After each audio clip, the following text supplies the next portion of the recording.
أعوذ بالله من الشيطان الرجيم. بسم الله الرحمن الرحيم. وما قدر الله حق قدره إذ قالوا ما أنزل الله على بشر من شيء قل من أنزل الكتاب الذي جاء به موسى نورا وهدى للناس تجعلونه قراطيس تبدونها وتخفون كثيرا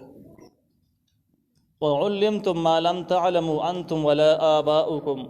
قل الله ثم ذرهم في خوضهم يلعبون. سورة الانعام 91 نمبر آیت.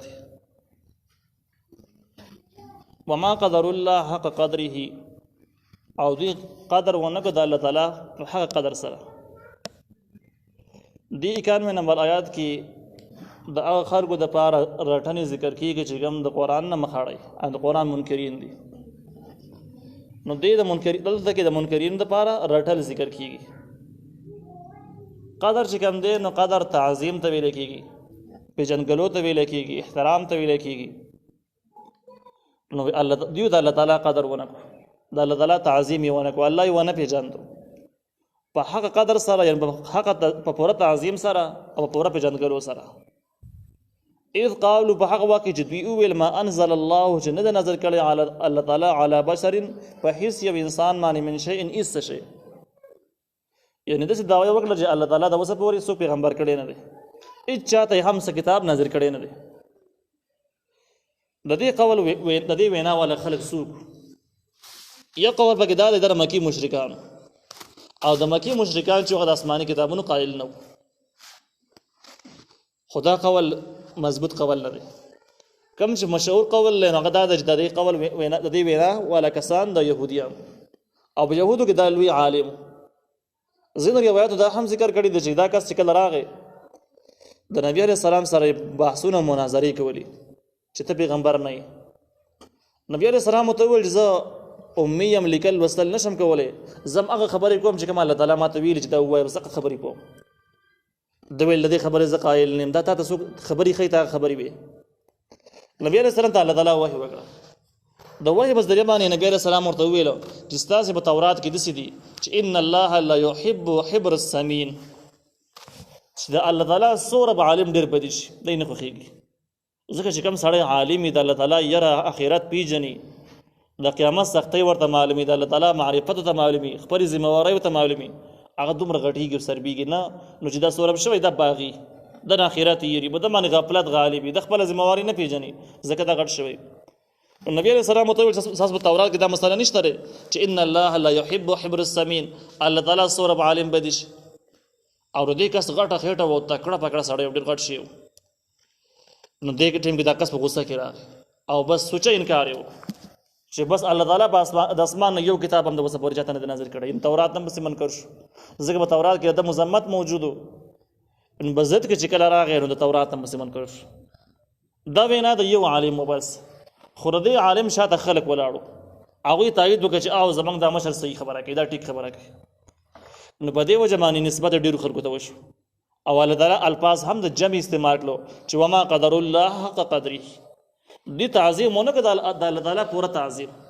د الله تعالی پوره تعظیم یې ونه کړ. څنګه تعظیم ونه شو؟ په دې وینا کې د الله تعالی څنګه بے ادبي وشوه، بے ادبي دسي وشوه. الله تعالی انسانان را لېږلي دي، پیغمبران را لېږلي دي، آسماني کتابونه په نازل کړي دي، او دا پاسې د هغه کتابونو نه ولا منکر شو، د هغه پیغمبران نه ولا منکر شو. نو ګویا چې د الله تعالی تکذیب یې وکړو، چې الله تعالی رښتونه نه دی، نعوذ بالله. نو د الله تعالی سپکاوی شو، بې ادبي شو، ګستاخي شو، او د الله تعالی پوره معرفت نشو. د دې ورستاني آیاتونو نه ورستاني جملې نه هم دا معلومیږي چې د دې ویناواله کسان يهود دي، مشرکان دي. ځکه الله تعالی فرمایي چې قول ورته وایه من انزل الكتاب الذي جاء به موسی، چا نازل کړی هغه کتاب چې راوړی هغه لره موسی علیه السلام. د دې آیات نه معلومیږي دا چې د دې ویناواله کسان يهودیان وو، او يهوديانو تورات منل او د آسماني کتاب دی. اگر چې ځینې خبرې دي ورکه کړي وي، خو عام طور مانو تورات ته آسماني کتاب وایو. نو دې ټول کتابونو نه منکر شو. الله تعالی تورات په حواله کې ورکړي چې تورات چا نازل کړل، تورات خدای سم نه نورن چغرنا او هدن او هدایت للناس خلق لپاره. تورات اولوی کتاب، آسماني کتاب، او د شریعت په ډېر مسائل ډېر احکام حل شوی پراته وبکي.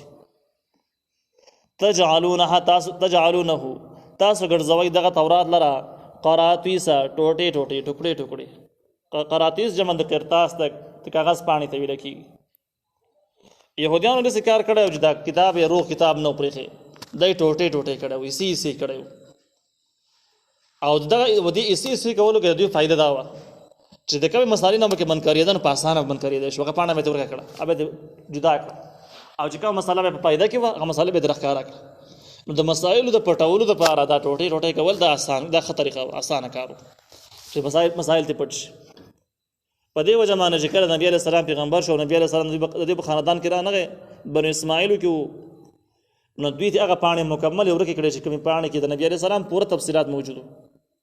او بیا د هغې نه وروسته عبدالله بن سلام رضی الله عنه چې کوم یهودي عالم دی هغه اوس کم بحثونه کړي، نو هغه هم دا خبر دعوه لرله چې یهود د خپل کتاب نه اخطري دي، دا د تورات مضمونونه نه دي کوم چې دوی پیش کوي، بلکې د نبي علیه السلام کوم علامات چې نبي علیه السلام کوم نقشه باندې موجود دي همدغه علامات په آسماني کتابونو کې دي. دا شان چې کوم حکم به نظامي مسایل به د زنا حد به داسې د غلا حدونه به رالل، د شرابو مسله به راله، نو چې سړی به مالدار او ډېرې پیسې به ورکړي مسله به ایسته بدله شوه، اسانه به شو ورته. او چې کله به غریب و د حد نه پسې نور هم سیوا شو، څومره به چې شریعت ویلي وه د هغې نه هم پسې سیوا شو. دا کارونه به دوی کول. نو الله تعالی د دوی هغه مزمت ذکر کوي چې قرآن خو وروستنی کتاب دی، کم تورات چې دوی منلی دی او اقرار یې کړلی هغه تورات سره هم ښه ظلمونه کړي دي، ښه زیاتي ورسره کړي دي. د دوی اخلاق د مخکې نه ګډ وډ دي، نو ځکه قرآن باندې دومره ډاډه دي چې د دې نه انکار کوي. تبدونها تاسو به ښکاره کوو دغې لره، وتخفون کثیرا او تاسو به ترې پټوو ډېر زیات، ډېر مسایل هم پټول او ډېر هم ښکاره کول هم. وعلمتم تاسو ته وښودلی شو ما هغه څه لم تعلمو چې تاسو پرې نه پوهېدلی. په کوم ځای کې په قرآن کې انتم تاسو ولا آباؤکم نه پلاران ستاسو، یهود او عیسایانو ته خطاب دی. په قرآن کې هغه تعلیمات موجود دي چې کوم په تورات او انجیل کې هم موجود نه وو، او ځکه اسلام ته مکمل دین وي، قرآن ته مکمل دین ویلی کېږي، مخکیني کتابونو ته مکمل دین نه دی ویلی شوی. د هغې ډېر وجوهات دي، لکه په تورات کې دا مسله موجوده وه چې مثال په طور زنا حرامه ده، د دې نه اخو پکې تفصیلات نه وو چې څنګه حرامه ده، ولې حرامه ده، حکمت یې څه دی، وجه څه ده، هغه وجوهات ذکر نه وو. قرآن کې دا هم راغله چې زنا حرامه ده، ولې انه کان فاحشه، دا بېحیایي ده.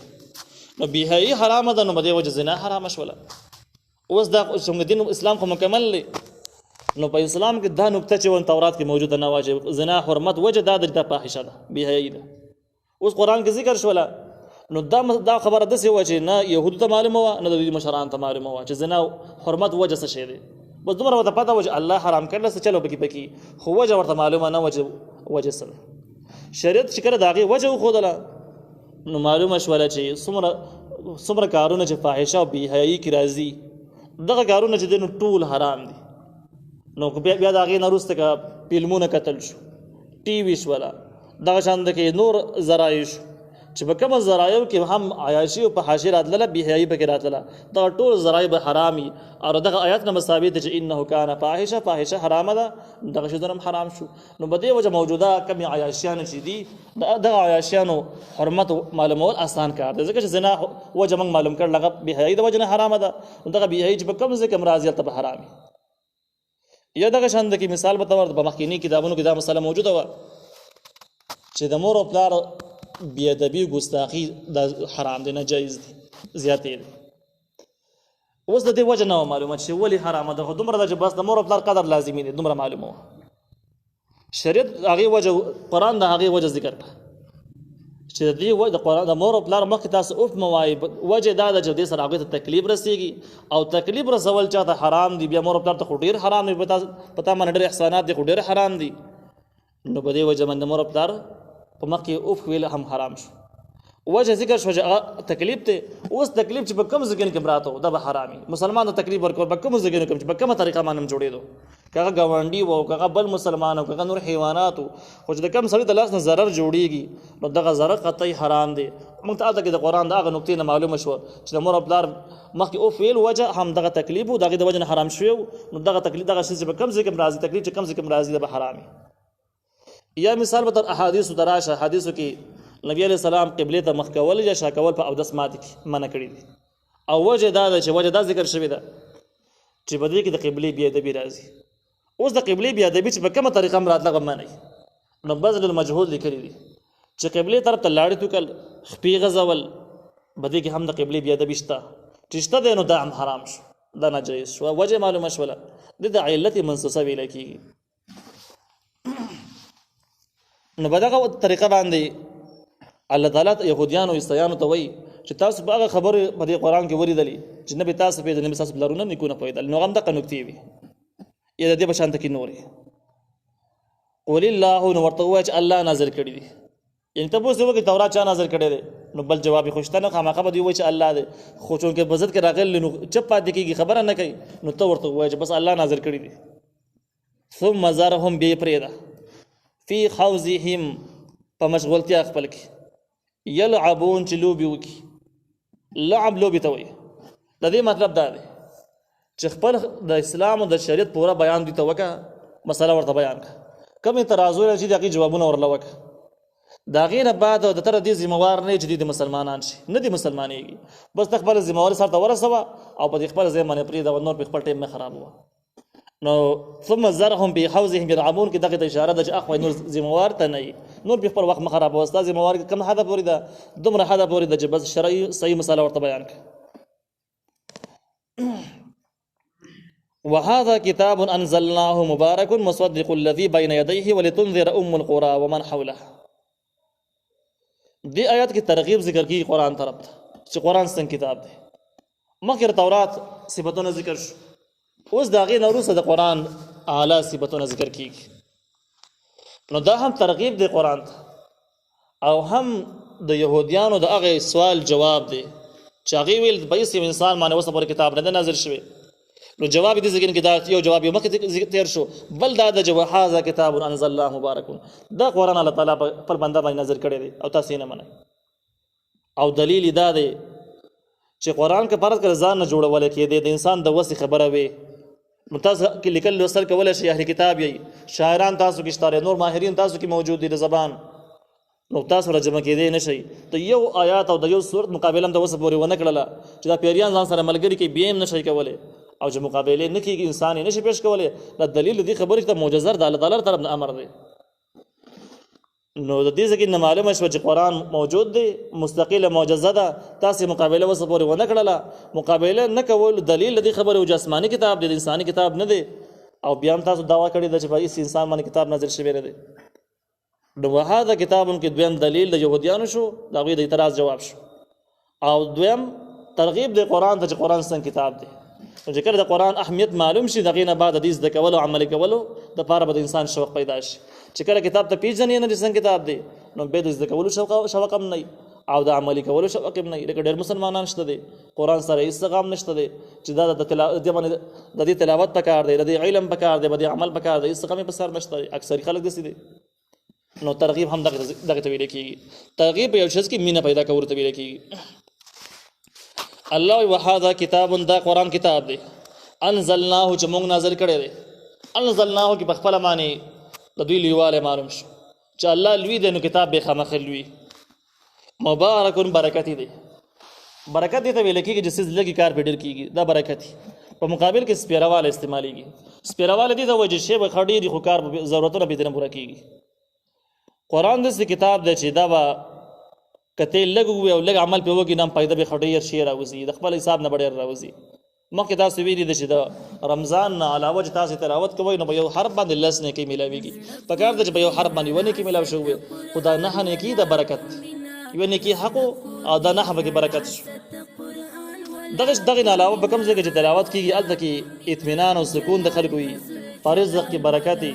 ژوند د اطمینان وي عذابونه نه وي قبر عذاب چې کوم د قبر عذاب پې نه وي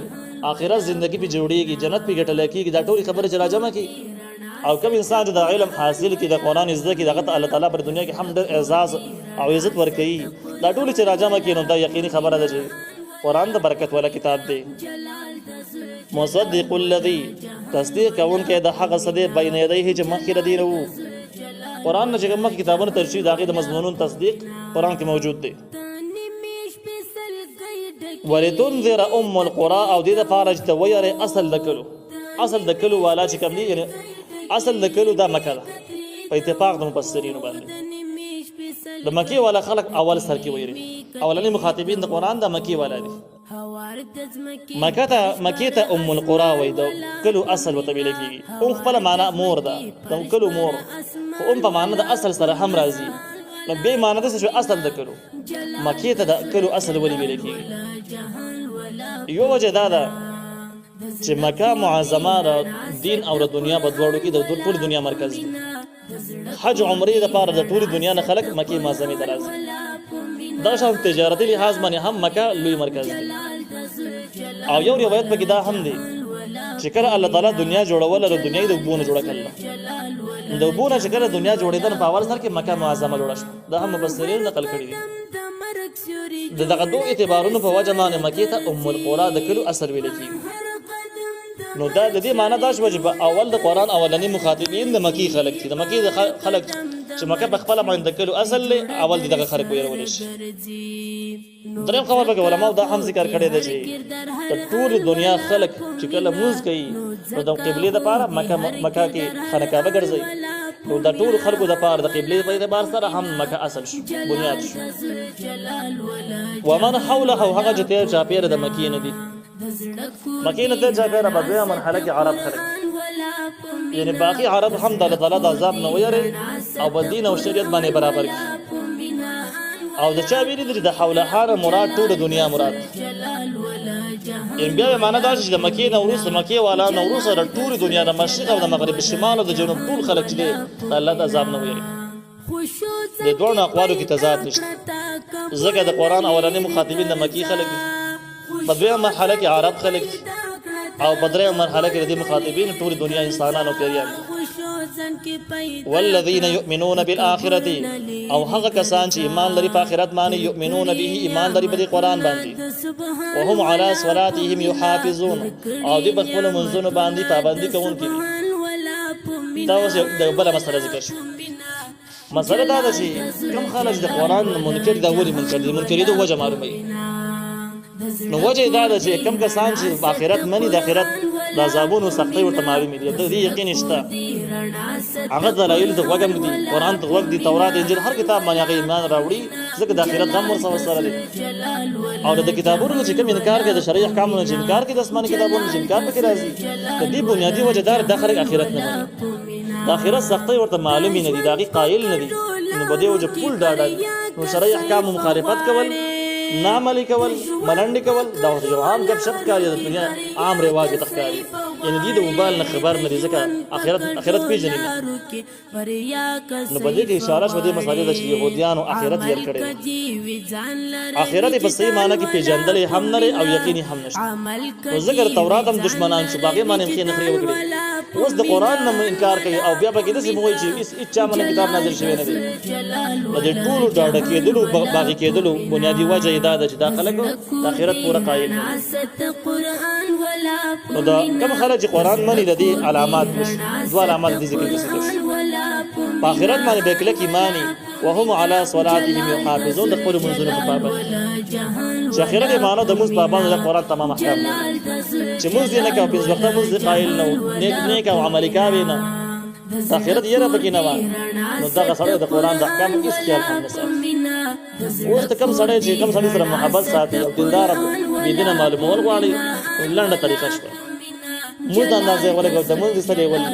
مسکارا شیر سره پويږي د موږ کې د موږ سره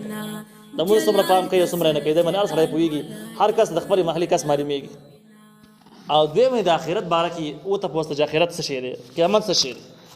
قیامت کې برسه چې تاسو کېږي د کوم اعمال به تل لکېږي په کوم اعمال به سره رانیږي کېږي په کوم مخلاصيږي دا اندازې ولګو خود به ته پته ولګي چې دا دیندار دی که دا بد عمل دی دا د ملګرتیا قابل دی او دی قابل نه دی